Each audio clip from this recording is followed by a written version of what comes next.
Members of the greatest generation earn their stripes and are eternal thanks for what they did during World War II. But for many, their service didn't end when they mustered out. There's a man in Sun City West who's been serving our community for decades through the American Legion.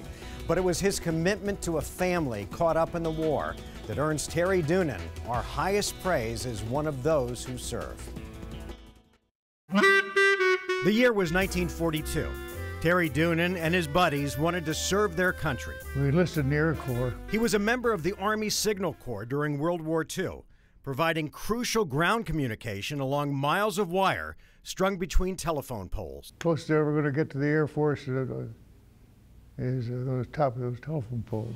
At 30 feet above the ground, his view of the war from North Africa to Italy might have felt like he was above the fray. That is, until the German Luftwaffe showed up. I got strafed a few times. And he downplays those days for another fear. Landmines was a big problem. He wrote about it in his diary, and then one day, fate stepped in along a road north of Rome. And a local man stopped Terry and his team and said, "The Germans got that bridge mined, so he took us back to his house. He lived near there." The chance meeting with the Scoutini family had a profound effect on Terry after the war.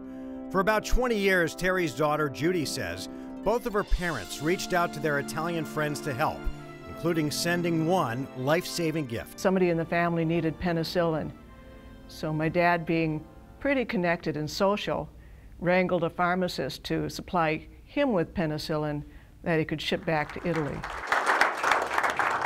Recently, they saluted and honored Terry for his 50 years of service to another family, that of the soldiers, sailors, Marines, and airmen of the American Legion.